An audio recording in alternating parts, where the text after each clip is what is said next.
Hello everyone, I am doctor जय शिरपरा, your biology teacher. आप सबका स्वागत करता हूँ डॉक्टर जयस बायोलॉजी में। आज के लेक्चर में आप सबका स्वागत है। आज के लेक्चर में हमारा टॉपिक रहेगा सिलिंट्रेटा, और फाइलम सिलिंट्रेटा भी आप कह सकते हैं। इसको नाइडेरिया के नाम से भी जाना जाता है। ये उन ऑर्गेनिजम्स का ग्रुप है जो ऑर्गेनिजम्स जेलीफिश के फाइलम में आते हैं। जेलीफिश का जो ग्रुप है वो इसी फाइलम का हिस्सा है। फेमस जेलीफिश इसी फाइलम का हिस्सा है, इसी फाइलम में इंक्लूड की गई है। तो चलिए शुरुआत करते हैं सिलिंट्रेटा। हम सब जानते हैं कि सबसे पहले हम ऑलवेज ऑर्गेनिजम्स के घर, उनके होम, उनके हैबिटाट के बारे में बात करते हैं। आप सब जानते हैं कि हर एक ऑर्गेनिज्म एक पर्टिकुलर एनवायरनमेंट में रहने के लिए एडप्ट हुआ है। वो सालों से उसी जगह पर रह रहा है जहां रहने के लिए उन्होंने खुद को प्रिपेयर किया है, एडप्ट किया है, डेवलप किया है। और सिलिंट्रेटा बेसिक ऑर्गेनिजम्स के ग्रुप के मेंबर्स हैं। हम सब जानते हैं कि इस दुनिया में एनिमल्स जब इवोल्यूट हुए तो सबसे पहले स्पॉन्जिस का फॉर्मेशन हुआ, पोरीफेरा ग्रुप के ऑर्गेनिजम्स, और उसके जस्ट बाद सिलिंट्रेटा आए हैं। तो साफ मतलब है कि लाइफ जो है वो इमर्ज हुई है वाटर से। तो बेसिक ऑर्गेनिजम्स जो है उनका घर, उनका हैबिटाट वाटर ही होगा। तो हाँ, डेफिनेटली सिलिंट्रेटा भी पानी में पाए जाते हैं। इनका हैबिटाट एक्वेटिक है, पर फ्रेश वाटर में ये ऑर्गेनिजम्स रेयरली आपको दिखेंगे। जेलीफिश जो है इस फाइलम का एक वेल नोन ऑर्गेनिज्म, वो ओशन में पाया जाता है। सॉल्टी वाटर में इनको रहना ज़्यादा पसंद है। फ्रेश वाटर में आपको रेयरली मिलेंगे ये ऑर्गेनिजम्स। चलिए अब आगे बढ़ते हैं और लोकोमोशन की तरफ बढ़ते हैं। अगर जब एनिमल वर्ड आता है, जू वर्ड आता है, तो हमारे दिमाग में एक चीज़ ज़रूर स्ट्राइक होती है और वो है मूवमेंट। हम जब भी किसी भी एनिमल को विजुलाइज करते हैं, जैसे मंकी को करते हैं तो हम उसको उछल कूद करते हुए विजुलाइज करते हैं। हम हॉर्स को करते हैं तो उसको रन करते हुए विजुलाइज करते हैं। इवन कांगारू को जंप करते हुए करते हैं। तो काऊ, बफेलो, सबके पास एक यूनिकनेस है, और मेजोरिटी एनिमल जो ऑर्गेनिजम्स है उनके पास एक यूनिक फीचर है, वो है मूवमेंट। ये लोग अपनी लोकेशन, मूवमेंट मतलब मोशन के जरिए चेंज कर सकते हैं। एक जगह से दूसरी जगह पर ये शिफ्ट जरूर हो सकते हैं, पर ऐसा जरूरी नहीं है। प्लांट्स जैसे अपनी जगह पे नहीं हिल सकते, जगह से नहीं हिल सकते, एक जगह से दूसरी जगह नहीं जा सकते, वैसे ही सिलिंट्रेटा के सारे ऑर्गेनिजम्स मूवेबल नहीं है। इसलिए हम कहेंगे कि कुछ ऑर्गेनिजम्स ऐसे भी है जो सेसाइल हैं, जहाँ सेसाइल का मतलब होगा कि जो अपनी जगह से नहीं हिलते, जो प्लांट्स की तरह जहाँ पर चिपक गए वहीं पर रहेंगे। हाइड्रा नाम का जो ऑर्गेनिज्म है वो इसी कैटेगरी में आता है, वो सेसाइल होता है। और अगर हम फ्री स्विमिंग की बात करें तो जेली फिश जो है वो फ्रीली मूवमेंट कर सकती हैं। उसके पास इस तरीके के टेंटेकल्स होते हैं, और ये टेंटेकल्स उसको मूवमेंट, लोकोमोशन के लिए कैपेबल बनाते हैं। तो jelly fish free swimming category में आती है और हाइड्रा सेसाइल होती है। तो ये बात हमने की कि एनिमल किंगडम में भी कुछ ऐसे एनिमल्स आज भी मौजूद हैं जो बिल्कुल मूवमेंट नहीं दिखा सकते, और उनमें हमने हाइड्रा नाम का ऑर्गेनिज्म सिलिंट्रेटा में पढ़ा, और उसके लिए हम वर्ड यूज करेंगे सेसाइल।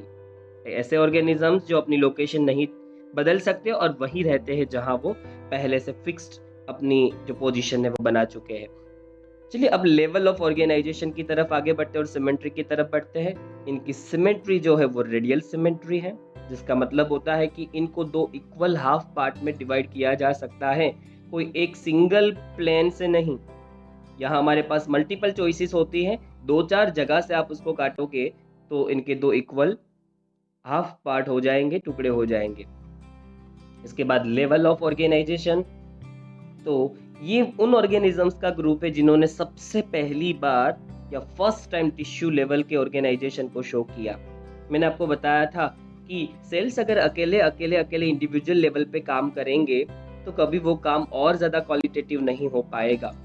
नेचर चाहती थी कि लेबर को, मेहनत को, वर्क को डिवाइड किया जाए। अगर बहुत सारे जो काम बॉडी को करने हैं, अगर उसको डिवाइड कर दिया जाए कि एक काम ये टिश्यू करेगी, दूसरा काम ये टिश्यू करेगी, डिफेंस का काम इस टिश्यू का है, डाइजेशन का काम इस टिश्यू का है, तो उससे लेबर डिवीजन होगा, वर्क डिवीजन होगा, और उससे काम और अच्छा होगा, क्वालिटेटिव होगा। और ऐसा ही कुछ नेचर ने किया। नेचर को समझ में आया कि जरूरी है कि और ज्यादा हम क्रिएटिव बने और ज़्यादा डेवलपमेंट करे, और उसी डेवलपमेंट को करते हुए नेचर ने सेल्स के यूनियन को फॉर्म करवाया और टिश्यूज़ का फॉर्मेशन करवाया।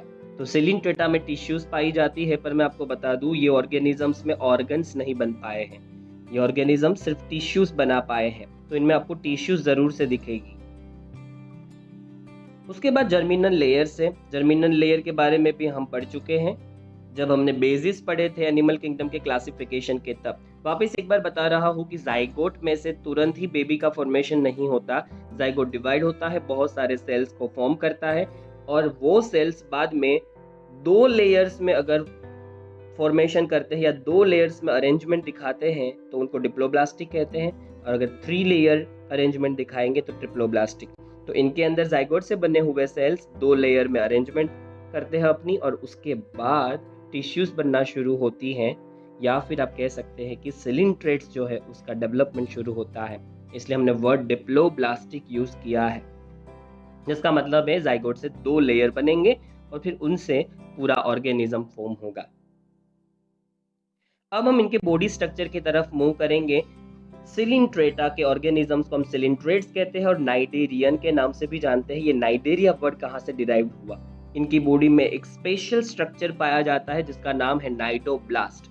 नाइडोब्लास्ट से ही वर्ड नाइडेरियन आया या फाइलम नाइडेरिया, ये वर्ड यहीं से डिराइव्ड हुआ है। नाइडोब्लास्ट क्या होता है, चलिए उसकी फिगर भी देखते हैं। तो नाइडोब्लास्ट जो है वो एक्चुअल में स्ट्रिंगिंग कैप्सूल्स जो है वो कंटेन करता है, और निमेटोसाइट्स भी कंटेन करता है। तो आपको देखो यहाँ पर दिखाया है, ये निमेटोसाइट्स के नाम से जाना जाएगा, और इनको हम नाइडोसाइट्स भी कहते हैं। ये पूरी जो आपको दिख रही है स्ट्रिंगिंग कैप्सूल है एक तरीके की। ये ऑर्गेनिज्म अपना डिफेंस जो है, खास करके डिफेंस, वो इसी के जरिए करेगा। तो डिफेंस के लिए इन्होंने एक ऐसा स्ट्रक्चर बनाया है नाइडोब्लास्ट, जिसको कहा, जो स्ट्रिंगिंग कैप्सूल है कंटेन करने वाला, और निमेटोसाइट भी आप कह सकते हैं उसको कि वो निमेटोसाइट जो है वो कंटेन करता है। तो ये आपको जो ब्लूइश कलर का स्ट्रक्चर पूरा दिखा रखा है, ये स्ट्रिंगिंग कैप्सूल रहेगी। इसके जरिए अपना डिफेंस करना जानता है, और इसी वर्ड के आधार पे, बेस पे हमने इनका नाम नाइडेरियंस रखा और फाइलम का नाम नाइडेरिया। अगर हम बात करें तो जैसे मैंने आपको बताया था, name Cnidaria is derived from the cnidoblast या नाइडोसाइट्स। यहाँ पर सी साइलेंट रहेगा, और ये कहाँ प्रेजेंट होते हैं, तो इनके जो नाइडोब्लास्ट हैं वो प्रेजेंट होते हैं उनके टेंटेकल्स के पास। तो हमने जेलीफिश का फिगर भी देखा था, वापस एक बार एक रफ इमेज बना रहा हूँ, तो कुछ ऐसी होती है जेलीफिश, और यहाँ से ये जो स्ट्रक्चर ऐसा निकलता है, ये उनके टेंटेकल्स हैं। तो इनके टेंटेकल्स का जो एंड पोर्शन होता है वहाँ पर होते यहाँ। तो ये जो मैं आपको बता रहा हूँ लोकेशन, इसी लोकेशन पे हमें ये स्ट्रक्चर देखने को मिलेगा, जिसको हमने नाम नाइडोब्लास्ट दिया है। उस नाइडोब्लास्ट के अंदर आपको जो ये स्ट्रक्चर दिख रहा है, ये उसकी स्ट्रिंगिंग कैप्सूल है, और इसी के जरिए एक खुद का बचाव करता है, डिफेंस के लिए यूज करता है इस स्ट्रक्चर को। इसके अलावा और भी स्ट्रक्चर के बहुत से फंक्शन हैं, चलिए एक एक करके देखते हैं। इसके फंक्शन में सबसे पहला फंक्शन है एनकरेज। इसका मतलब है ये ऑर्गेनिज्म किसी जगह पर खुद को चिपकाना चाहता है या फिर अपनी होल्डिंग बनाना चाहता है, तो फिर एनकरेजमेंट के लिए ये स्ट्रक्चर को यूज करेगा। डिफेंस के लिए भी यूज करेगा, जो हम समझ चुके हैं, और अपना जो खाना है, अपना शिकार है, शिकार को हम प्रे कहते हैं, उसको पकड़ने के लिए भी इसी स्ट्रक्चर का यूटिलाइजेशन वो करता है। तो ये नाइडोब्लास्ट, ये बहुत ही यूनिक फीचर है। ये फीचर सिर्फ और सिर्फ नाइडेरियंस में ही पाया जाता है, इसी वजह से इस फाइलम का नाम नाइडेरिया रखा गया। ये मोस्ट इम्पोर्टेंट पार्ट है और मोस्ट इम्पोर्टेंट फीचर भी इस फाइलम का, इसलिए आपको याद रखना है, इसको खास याद रखना है, और इसको लिखना ही लिखना है। और कुछ भूल जाएंगे तो चलेगा, पर इस टॉपिक को, इस सब टॉपिक को, इस मेन टॉपिक के, ये नहीं आपको भूलना। चलिए आगे बढ़ते हैं और गैस्ट्रोवास्क्यूलर कैविटी को समझते हैं। गैस्ट्रोवास्क्यूलर कैविटी, जिसका क्या मतलब होता है, तो इनकी बॉडी के अंदर एक सेंट्रल पोजीशन जो है, एक सेंटर की जो जगह है, वहां पर एक कैविटी है, वहां पर एक तरीके का होलो स्पेस है, और उसको हम कहते हैं गैस्ट्रोवास्कुलर कैविटी। अब मैं आपको गैस्ट्रोवास्कुलर कैविटी दिखा रहा हूँ इस फिगर के ज़रिए। तो यहाँ पर देखिए, यहाँ हमें जो ये होलो स्पेस दिख रही है सेंटर में, इतना पोर्शन, ये एक्चुअल में गैस्ट्रोवास्कुलर कैविटी है। और वो गैस्ट्रोवास्कुलर कैविटी यहाँ खुल रही है, तो यहाँ से वो खुल रही है, जिसको इन्होंने माउथ नाम दिया है। पर एक्चुअल में इसी माउथ के लिए यहाँ पर साइंटिफिक वर्ड जो यूज किया गया है वो है हाइपोस्टॉम।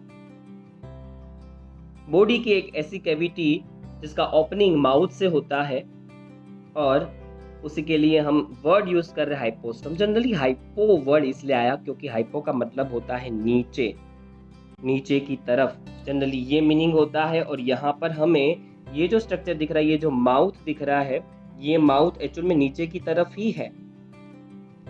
इसी वजह से हमने यहाँ पर जो वर्ड यूज किया है वो क्या यूज किया है, हाइपोस्टॉम, जिसका मतलब होता है कि माउथ नीचे की तरफ है।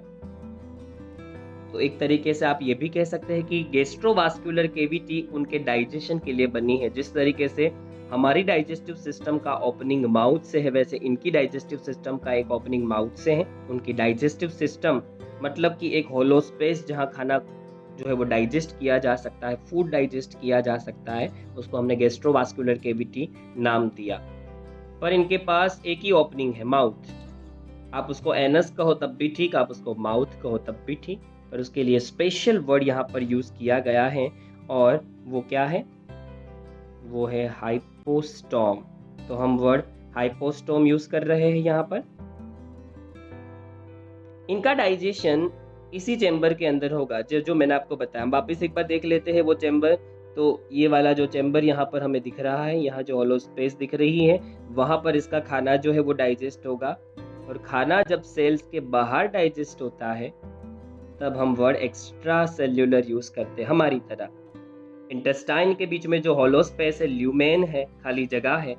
स्टमक के बीच में जो खाली जगह है, होलो स्पेस है, कैविटी है, वहां हमारा खाना डाइजेस्ट होता है। सेल के बाहर हमारा खाना डाइजेस्ट होता है, फिर डाइजेस्टिव प्रोडक्ट्स को हम सेल तक पहुंचाते हैं। खाना डाइजेस्ट सेल में नहीं होता, तो उनके लिए वर्ड एक्स्ट्रा सेल्यूलर होगा। पर हाँ, इनका सारा खाना इस कैविटी में डाइजेस्ट नहीं होता, गैस्ट्रोवास्कुलर कैविटी में डाइजेस्ट नहीं होता। कुछ फूड है वो सेल के अंदर भी डाइजेस्ट होता है, और जब फूड सेल के अंदर डाइजेस्ट होता है तब हम वर्ड यूज करते हैं इंट्रा सेल्यूलर। इंट्रा मतलब अंदर, मतलब सेल के अंदर जाएगा फूड, फिर वहां डाइजेशन कंप्लीट करेगा। तो दोनों तरीके का डाइजेशन ये ऑर्गेनिज्म शो करते हैं। अब हम स्केलेटल की बात करें तो इन ऑर्गेनिज्म में जो कोरल्स होती है, कोरल्स बहुत ज़्यादा ब्यूटीफुल होती है। अगर हम जामनगर की बात करें तो उनके आसपास का जो ओशन एरिया है और उसका जो कोस्टल एरिया है, उनको खास करके प्रिजर्व किया गया है, क्योंकि वहाँ पर ब्यूटीफुल कोरल्स पाई जाती है। कोरल्स का एक यूनिक शेप होता है, और वो उसको मिलता है एक यूनिक फीचर या अपीरियंस या आउटर लुक उसको मिलता है कैल्शियम कार्बोनेट के स्केलेटल की वजह से। इसलिए काफ़ी ऑर्गेनिजम्स कोरल्स को सूखने के बाद या मरने के बाद अपने घर पर भी रखते हैं। इनकी ब्यूटी ही बहुत डिफरेंट होती है। आप गूगल भी कर सकते हैं कि कोरल्स कैसे दिखते हैं। तो कोरल्स जो होती हैं उनमें स्केलेटल जो होता है वो कैल्शियम कार्बोनेट से बनता है। जैसे स्केलेटल सिस्टम के लिए हमारे पास बोन है, वैसे इनके पास कैल्शियम कार्बोनेट का बना स्केलेटल है। स्केलेटल के बारे में हम पहले भी समझ चुके हैं कि स्केलेटल का मेन फंक्शन होता है बॉडी की शेप को मेंटेन रखना, बॉडी को एक स्ट्रेंथ देना। एक तरीके से आप कह सकते हैं कि पिलर्स जो होते हैं वो बेस होते हैं, उसी के बेस पे पूरा जो घर है या बिल्डिंग है उसको बनाया जाता है। वैसे ही स्केलेटल हमारी बॉडी का बेस होता है। तो ये था स्केलेटल का फंक्शन। अब आगे बढ़ते हैं, और अब हम रिप्रोडक्शन की तरफ आगे बढ़ते हैं। आप सब जानते हैं कि हम लास्ट में ऑलवेज रिप्रोडक्शन पढ़ते हैं और उसके बाद एग्जाम्पल से टॉपिक को खत्म करते हैं। तो अब रिप्रोडक्शन हम पढ़ेंगे, पर रिप्रोडक्शन में ये समझ ले कि इनका बॉडी फॉर्म जो होता है वो किस तरीके का होता है। रिप्रोडक्शन के लिए हम दो चीज़ें पढ़ेंगे। ये ऑर्गेनिजम्स में पॉलिप और मेड्यूसा, ये दो वर्ड आएंगे रिप्रोडक्शन में, तो वो समझने बहुत ज़्यादा ज़रूरी है। तो वो दोनों बॉडी फॉर्म को हम समझ लेंगे यहाँ पर। अगर आप नाइडेरियंस को देखें तो उनमें दो तरीके के बेसिक बॉडी फॉर्म देखने को मिलते हैं। जैसे मैच्योर जेलीफिश जो होती है, मेच्योर जेलीफिश जो होती हैं उसका शेप हमें दिखता है किस तरीके का, अम्ब्रेला जैसा। तो अम्ब्रेला जैसे शेप को हम मेड्यूसा कहते हैं। हाँ, जेलीफिश जब बर्थ लेती है तब वो अम्ब्रेला जैसी या मेड्यूसा नहीं होती, तब उसका शेप सिलिंड्रिकल होता है, थोड़ा सा डिफरेंट होता है। वो तो मैच्योर होने के बाद इस तरीके का जो स्ट्रक्चर है वो फॉर्म कर लेती है। अम्ब्रेला जैसा स्ट्रक्चर होगा तो हम मेड्यूसा वर्ड यूज करेंगे, पर यहाँ पर आपको हाइड्रा दिखाई गई है और हाइड्रा एक फ्लावर जैसा अपीयरेंस शो करती है, सिलिंड्रिकल स्ट्रक्चर जो है उसको शो करती है। आप देखिए, ऐसा लग रहा है कि जैसे फ्लावर ब्लूम हुआ हो। तो जब लुक फ्लावर जैसा हो तो पोलिप वर्ड यूज करेंगे, और जब लुक अम्ब्रेला जैसा हो तब हम मेड्यूसा यूज करेंगे। तो दो तरीके के बेसिक शेप हैं। मैच्योरेशन के स्टेज पे देखें तो जेलीफिश जो है वो अम्ब्रेला जैसे शेप की होती है, मतलब मेड्यूसा, और हाइड्रा फ्लावर जैसा सिलिंड्रिकल शेप का हो सकता है। नीचे का बॉडी देखिए आप, सिलिंड्रिकल है। यहाँ से अगर मैं आपको बताऊँ तो ये स्ट्रक्चर्स पूरा सिलिंड्रिकल है। हाँ, ऊपर से जरूर हमें दिख रहा है कि उसमें से देखिए इस तरीके से फ्लावर की तरह पेटल्स निकल रहे हैं, इसलिए ऊपर से फ्लावर जैसा लुक है, नीचे से सिलिंड्रिकल बॉडी है। और इस फॉर्म के लिए, इस शेप के लिए हम वर्ड पोलिप यूज करेंगे। तो दो बेसिक फॉर्म हमें देखने को मिलते हैं नाइडेरियंस के अंदर। अगर हम बात करें the former is a sessile and cylindrical form, जैसे हाइड्रा और एडेम्सिया। अगर हम बात करें हाइड्रा की तो हाइड्रा सिलिंड्रिकल स्ट्रक्चर दिखाता है, और हम सब जानते हैं, मैंने आपको आगे भी बताया कि हाइड्रा सेसाइल होती है, वो अपनी जगह से हिलती नहीं है, वो जहाँ पर फिक्स्ड हो जाती है वहीं पर अपनी लाइफ जो है उसको सरवाइव करती है। पर अगर हम मेड्यूसा की बात करें तो अम्ब्रेला शेप का स्टेज उसमें वापस आ जाता है। Latter is umbrella shaped and free swimming structure, जिसको ओरेलिया और जेलीफिश कहते हैं। इसका मतलब ये होता है कुछ ऑर्गेनिज्म शुरुआत में होते हैं ऐसे सिलिंड्रिकल शेप के, जब उनका स्ट्रक्चर फॉर्म होता है, जैसे जेलीफिश का जो बेबी होगा वो ऐसे हाइड्रा जैसे शेप का ही होगा, सिलिंड्रिकल। पर जब ये मैच्योर होगा तो लेटर स्टेज में जब वो मैच्योर हुआ तब वो फ्री स्विमिंग अम्ब्रेला शेप का हो गया और मूव करने लगा। तो अगर हम जेलीफिश को देखें तो जेलीफिश मैच्योरेशन के स्टेज में अम्ब्रेला शेप की होती है, और दूसरा वो फ्री स्विमिंग दिखाती है, मतलब वो मूवमेंट कर सकती है। जेलीफिश को ओरेलिया के नाम से भी जाना जाता है। ये दोनों ही चीजें हम लोग बहुत डिटेल में पढ़ेंगे नेक्स्ट स्लाइड के अंदर। चलिए मूव करते हैं टुवर्ड्स द नेक्स्ट स्लाइड। तो आपने दोनों बेसिक फॉर्म देख लिए। हाइड्रा जो सिलिंड्रिकल शेप का होता है, और मोस्टली सिलिंड्रिकल शेप के ऑर्गेनिज्म सेसाइल होते हैं, मूवमेंट नहीं दिखाते। और जैसे आपने जेलीफिश देखी, जेलीफिश अम्ब्रेला शेप की होती है। पर कुछ ऑर्गेनिजम्स ऐसे हैं जो अपने शेप को अपनी लाइफ के दौरान अपने लाइफ में चेंज करते रहते हैं, और उसी के लिए हम वर्ड यहाँ पर यूज कर रहे हैं, अल्टरनेशन ऑफ जनरेशन। यही वर्ड, यही सेंटेंस हम लोगों ने पढ़े थे कब, चैप्टर नंबर 3 प्लांट किंगडम के अंदर। अब चलिए समझते हैं कि ये होता क्या है। Those cnidarians which exist in both forms exhibit alternation of generation। कुछ ऐसे भी ऑर्गेनिजम्स हैं जो अपनी पूरी लाइफ में दो तरीके के शेप शो करते हैं। शुरुआत में वो सिलिंड्रिकल होते हैं, बाद में वो जेलीफिश जैसे, अम्ब्रेला जैसे बन जाते हैं। उन्हीं में अल्टरनेशन ऑफ जनरेशन देखने को मिलता है, और उस प्रोसेस को हम मेटाजेनेसिस कहते हैं, जिसका मतलब होगा कि बॉडी में लाइफ जैसे जैसे आगे बढ़ेगी वैसे शेप चेंज होगा या अल्टर होगा। तो चलिए देखते हैं कैसे होता है। Polyps produce medusa asexual. इसका मतलब एसेक्सुअली पोलिप जो है वो मेड्यूसा को फॉर्म करता है। तो ये देखिए, ये पोलिप है, मतलब सिलिंड्रिकल शेप का ऑर्गेनिज्म। इसने एसेक्सुअल रिप्रोडक्शन किया, और एसेक्सुअल रिप्रोडक्शन करके उसने एक बेबी बनाया। ये बेबी जो है वो मैच्योर होने के बाद कैसा दिखेगा, जेलीफिश जैसा, मतलब अम्ब्रेला शेप का। पर ये बेबी बनाने के लिए उसको गैमेट्स की कोई ज़रूरत नहीं है, स्पर्म ओवम की कोई ज़रूरत नहीं है, उसने एसेक्सुअल रिप्रोडक्शन किया प्लांट्स की तरह। अब क्या होगा, अब जब मेड्यूसा शेप फॉर्म होगा, जब वो बेबी अम्ब्रेला शेप का हो जाएगा, तब वो अपना रिप्रोडक्शन शुरू करेगा और उस स्टेज पे वो सेक्सुअल रिप्रोडक्शन करेगा। ये रहा देखिए। और वो बेबीज का फॉर्मेशन करेगा। और वो बेबी शुरुआत में कैसे दिखेंगे? तो वो बेबीज दिखेंगे हमें शुरुआत में अम्ब्रेला शेप के जो थे उनमें से अगर हम देखें तो वो बेबी कन्वर्ट हो गए और फॉर्म कर दिया उन्होंने सिलिंड्रिकल शेप। तो यहाँ पर जो आप लोगों ने देखा वो दोनों बॉडी फॉर्म को देखा। चलिए अब आगे बढ़ते हैं और एग्जाम्पल की तरफ। और एग्जाम्पल्स में यहाँ पर है सबसे पहला फाइसेलिया, जिसको पोर्टुगीज मैन ऑफ वॉर कहते हैं, जो आपको फिगर में दिखा रखा है। उसके बाद एडम्सिया, सी एनेमोन के नाम से जाना जाता है।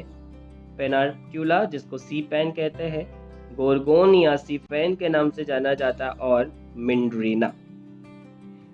तो ये जो टॉपिक था वो था जेलीफिश के फाइलम का टॉपिक, जिसमें आपने बहुत से फीचर्स, बहुत से कैरेक्टरिस्टिक्स को देखा। पर मोस्ट इम्पोर्टेंट जो इसमें याद रखने लायक है वो ये है अल्टरनेशन ऑफ जनरेशन। ये ऑर्गेनिजम्स, इनके बेबी शुरुआत में इनके पेरेंट जैसे नहीं होते। जैसे हम बात करें तो जेलीफिश, वो शुरुआत में जब बेबी को फॉर्म करती है तब उनके बेबी उनके जैसे नहीं होते। तो पॉलिप जो है, जो सिलिंड्रिकल शेप के ऑर्गेनिजम्स है, वो शुरुआत में बेबीज को फॉर्म करते हैं एसेक्सुअली, और फिर वो बेबीज मैच्योर होने के बाद अम्ब्रेला जैसे बन जाते हैं मेड्यूसा, और फिर सेक्सुअल रिप्रोडक्शन होता है और छोटे छोटे बेबीज फॉर्म होते हैं और वो दिखते हैं सिलेंडर शेप के। इसका मतलब ये हुआ कि दो शेप जो है वो बॉडी में चेंज होते रहते हैं। पहले शुरुआत में बेबीज जो होते हैं वो अलग शेप के होते हैं, बाद में डिफरेंट शेप के हो जाते हैं। जैसे सिलिंड्रिकल शेप के होते हैं, फिर चेंज होके अम्ब्रेला शेप के हो जाते हैं। तो इसी को हमने अल्टरनेशन ऑफ जनरेशन कहा था। ये इसका यूनिक फीचर है। तो इसी के साथ हम ये फाइलम सिलिंट्रेटा जो है उसको कंप्लीट करते हैं और नेक्स्ट लेक्चर में मिलेंगे एक नए टॉपिक के साथ।